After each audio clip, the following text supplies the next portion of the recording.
Welcome back, believers. I'm here with another video. Today's video is about occupation. As if you guys are not familiar with the series, I'm going through the series of identity versus lie-dentity, where I just tackle different just lies that we associate with our identity that just hold us back from being who God created us to be, and helping others on that journey as well. Um, but today, occupation, that's a big one, uh, in today's world for various reasons. But one in particular is, the correlation to money and how occupation, for the most part, provides a living for us to pay the bills we have, or to um, either gain a level of status that we desire to have, or even just to take care of our responsibilities, or even to buy material things, or whatever the case is.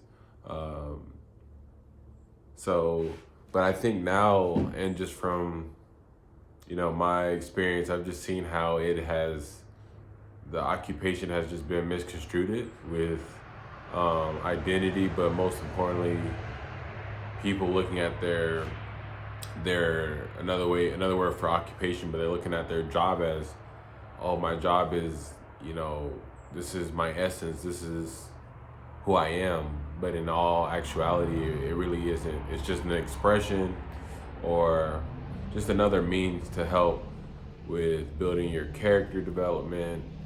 And I would say occupation, I now look at occupation more so as a calling, and not just occupation being a calling, because it can be several things, like being a husband or whatever the case. These are all callings, but just for the sake of the video, how occupation is really calling, and calling is more so just a spiritual derived word, where we're not technically or necessarily working our jobs for the sake of just working, or for the sake of just paying our bills, but we are approaching it in a way that, number one, honors God, and as we are working and worshiping towards the Lord with our work. And it's hard now, because we live in a world where people aren't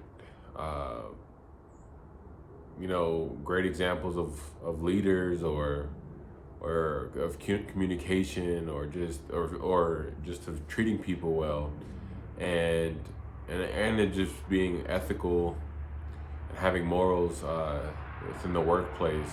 And this is not only a problem just in the workplace, but we see this in a lot of different other areas of life. But I wanted to just make this video to help you guys just understand that what you do is not gonna always be what you had in mind, and it's not gonna always correlate to what you feel God is calling you to be. But if you peel back all those different layers and all of that, all of the weight, that we often put on our jobs and our careers, and look at how is God using this job or my occupation. And a lot of you guys are saying, well, I went to school for this, to study this, and this is all I have known. And this is not a video to be a be-all answer, for this. It's just to share some awareness with you guys on a different perspective of how to look at it. But I can give you an example of my life story up until this point. I've had 20 plus jobs, varying from being a housekeeper, day laborer, landscaper, entrepreneur, trying to think of a dishwasher, a restaurant worker. I mean, front desk at a hotel or at hotels. The list continues, but looking back, if I would have associated all those jobs to who I was, it would have caused me not to have a healthy outlook on my situation and where God was taking me and preparing me for. So a lot of times our calling and occupation or career, or whatever the word you may use for it, is just preparing us for where God has taken us and how to be better versions of ourselves, and how we can also be demonstrations or examples of God in these environments and places that more than likely don't have a good presence of what God is, where you have a culture where people are treating people with kindness. People are leading first with morals and values, and just treating people in a humane way, how God intended. We don't see that nowadays, but yeah, like in another example for me, sports was my biggest thing, where I wanted to become a professional football player, and my whole life was, oriented and designed around that ever since I was like in third grade. Uh, and it consumed my life, where I almost was idolizing it. And I felt like if I didn't achieve that dream I had, that my life was a failure. And I soon found out once I got to college, because I didn't get the scholarships that I was looking for, didn't have the recognition, or things just didn't turn out, even though I was a pretty decent player. Things didn't go the way I planned, but I was still applying myself, and I was like, I'm just gonna walk on out of school and just kind of take the unconventional path. But after doing so, that still didn't prove to work, and that wasn't, on the table for me as God had planned. And it was hard having to really separate myself from that, or just move on from the dreams and the hopes that I had of becoming a professional football player, which I thought was that was going to be the way that I was going to have fulfillment in life, but most importantly, the way that I was going to help provide for my family. And not coming from,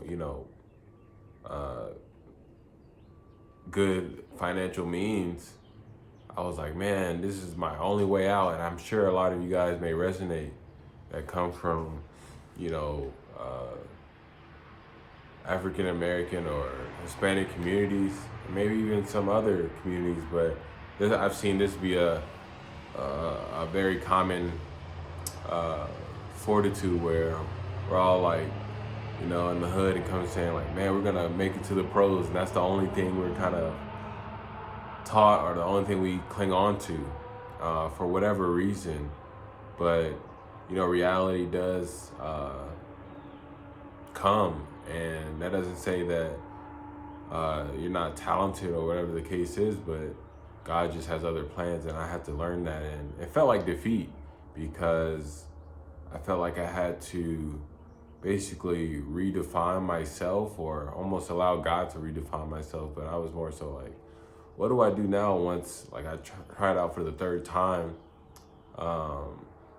at the college I was going to, and it came to the realization like, yeah, I don't think this is gonna work. And I would apply myself with just training and eating right and all these things. So it was just devastating, because I felt like I didn't have a reason to like continue to work out or all those things once that happened. But I looked at it as like, life doesn't stop here. What am I gonna do now that I've been hit with this, reality of, all right, football's not on the table for me, or professional sports for that matter. So I started to apply myself academically, and it took some time, but I had to switch gears, and I was like, all right, maybe. I never took opportunity to really apply myself, where I was studying and spending long hours just in my craft. So I took on that. I took on that challenge, and ended up doing quite well. Where I would go on to graduate from college and be at the top of my class in some respects. in that, but I still felt unfulfilled. And I think too, for men, we look at like the work we do as, man, the work, I am the work, I am what I put out, and etc. And like I said, it's more of an expression. It's not your true identity. It's not your essence or even your biological makeup. It's just something that God has given you the privilege to do, and that'll change and can change over the course of time.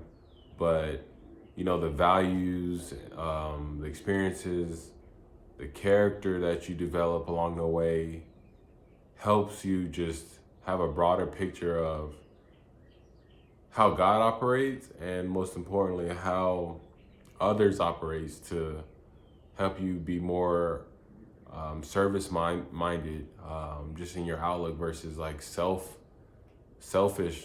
minded. And that's really kind of that I found to be the essence of a lot of these experiences.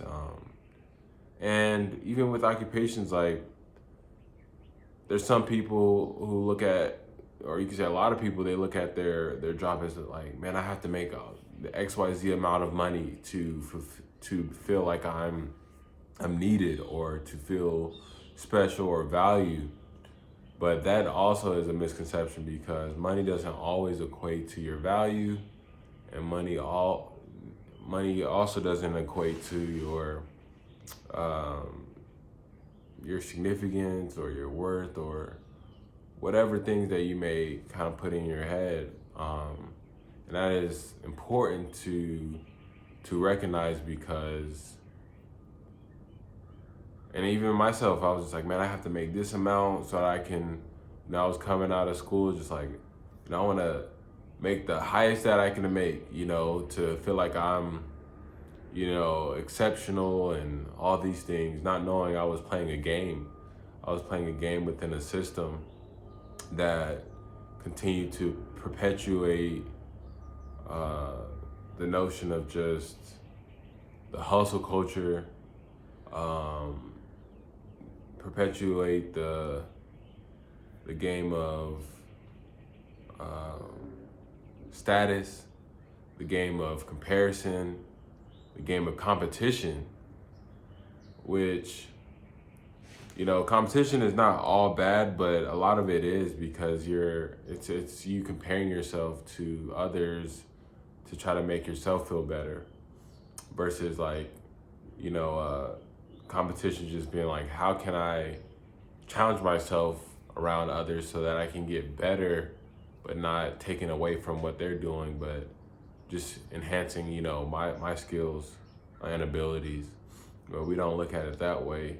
But yeah, I had to go on this cycle of God just essentially stripping away, my ego or confidence in work, where I started to understand that it's not what I was doing that was bringing God glory, which we're still talking ethically, but it was more so how I was approaching the work, how I was showing up and being consistent in what he wanted me to do, regardless of how fancy or glamorous it looked. And it took me a while, because I was frustrated. I felt like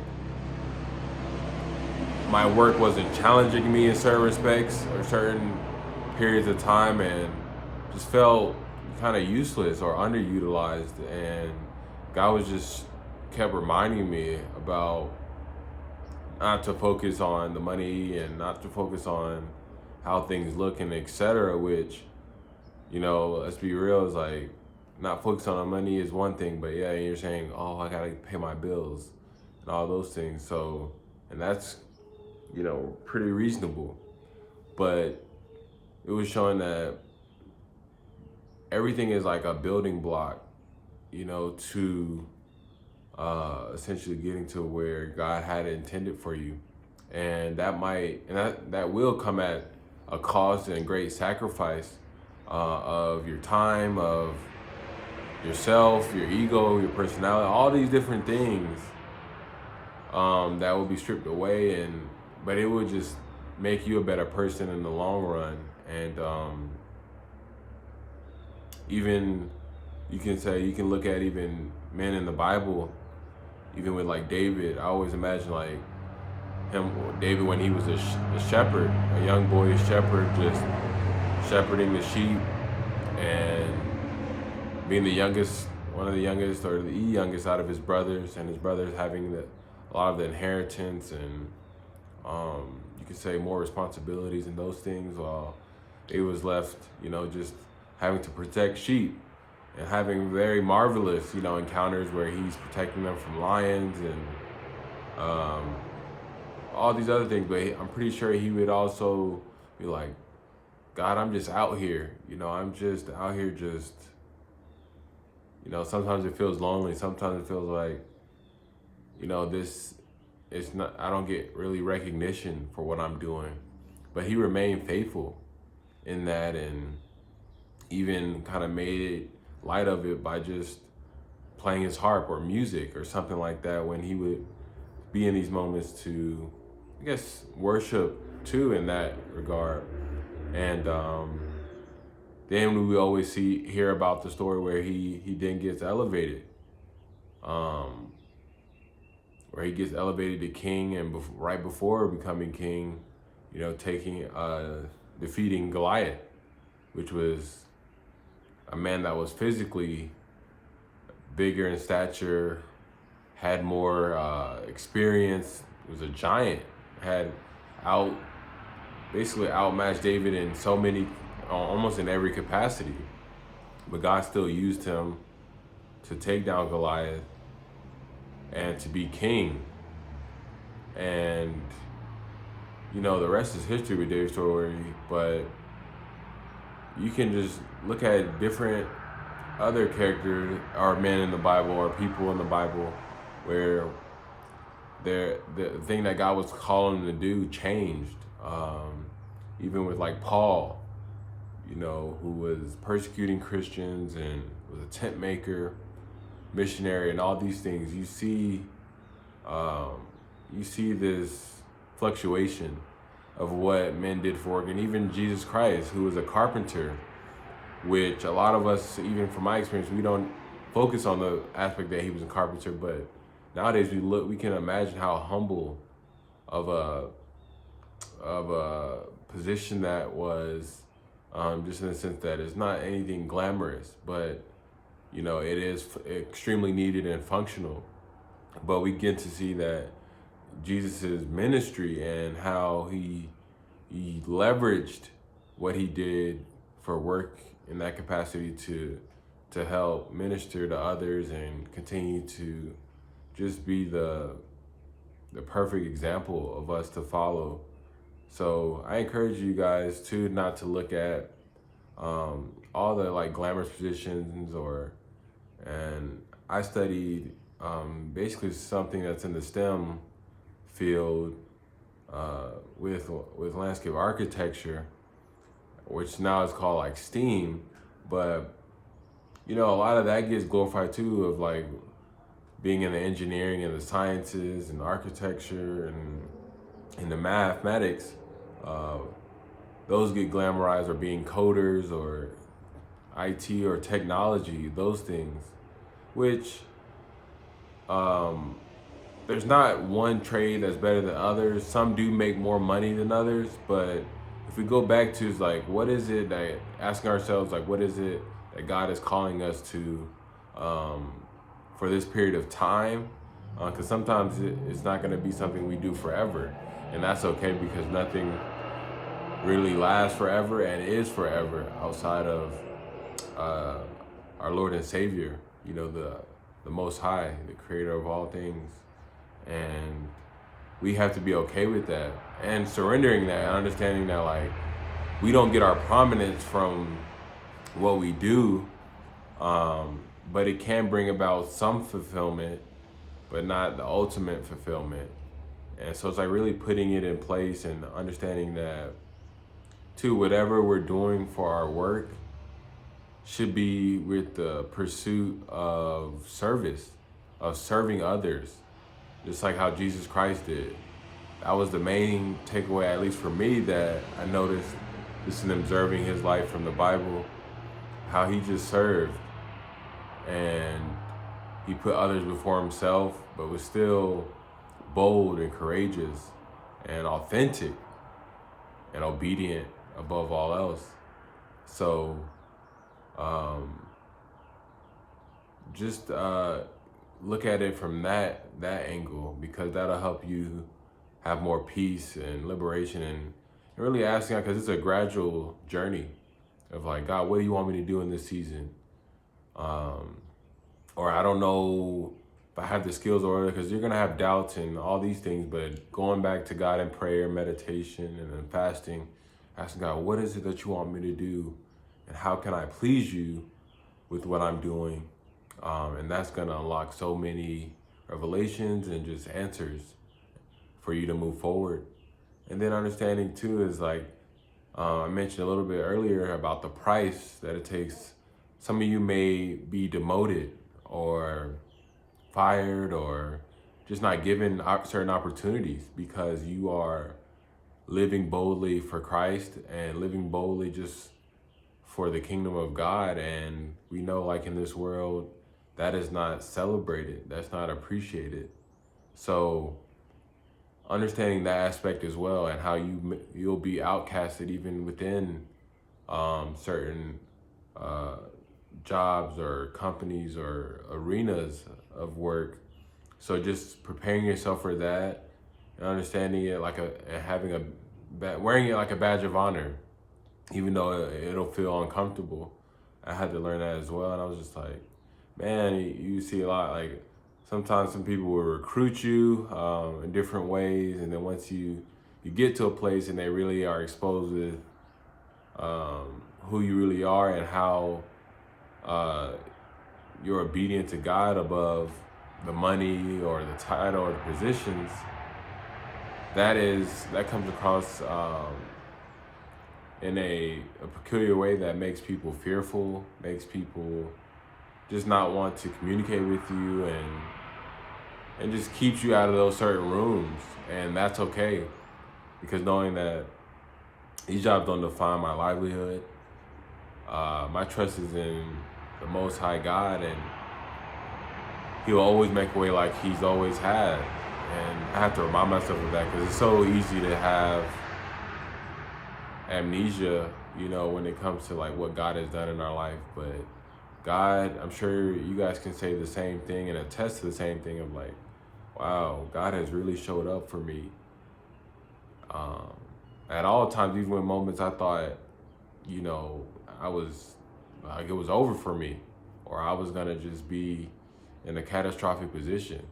God shows up, and He shows up in His perfect timing. So it's just important to just realize that, and I hope you guys took some great value from this, and look forward to sharing the next video. Until next time, peace.